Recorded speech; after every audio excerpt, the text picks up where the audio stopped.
Gilles Fauchon est délégué Moselle de l'association Arbres Remarquables. Cette association recense et labellise des arbres qui ont un intérêt patrimonial, historique et archéologique. Bien souvent, les arbres remarquables sont des témoins vivants de ce qui s'est passé il y a plusieurs siècles. Actuellement, la France en compte plus de 500, comme le chêne des sorcières de Saint-Avold. Aujourd'hui, Gilles nous emmène dans la forêt de Haspelstedt, au pays de Bitche, à la découverte du chêne du Kaiser.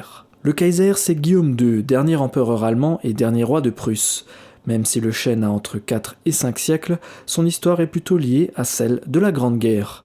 La Prusse, quand elle a mis la main en 1871 sur l'Alsace-Moselle, a donc décidé de faire à Haspelstedt un immense champ de manœuvre et un champ de tir.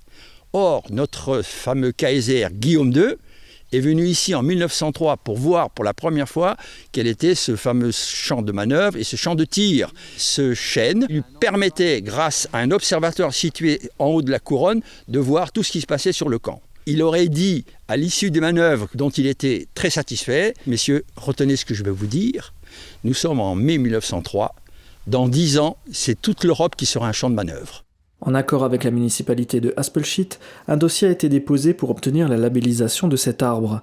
Le chêne du Kaiser est très connu dans le secteur, il fait partie d'un sentier d'excellence du pays de Bitche.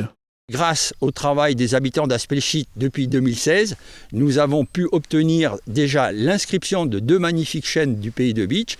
Le chêne des Suédois Ariaswiller, qui est le plus âgé, qui a pratiquement plus de 600 ans, et le chêne du Kaiser, qui se trouve maintenant dans un magnifique bouquin sur les 500 arbres d'exception de la France. Le chêne du Kaiser mesure 27 mètres de haut.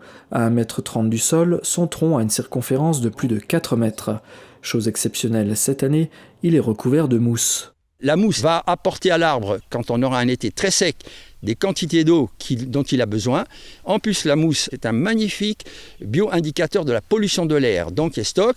Et troisième point, comme on nous annonce une chute de la biodiversité, eh bien sur ces mousses, un tas de papillons, de petits insectes vont pondre et les larves et les chenilles vont servir de casse-croûte à toute cette petite avifaune. S'il est labellisé, le chêne du Kaiser serait le premier arbre remarquable de France situé au pays de Bitche et dans l'arrondissement. Cela lui offrirait une grande visibilité, il apparaîtrait dans de nombreux guides botaniques. La labellisation est envisagée cet été, affaire à suivre.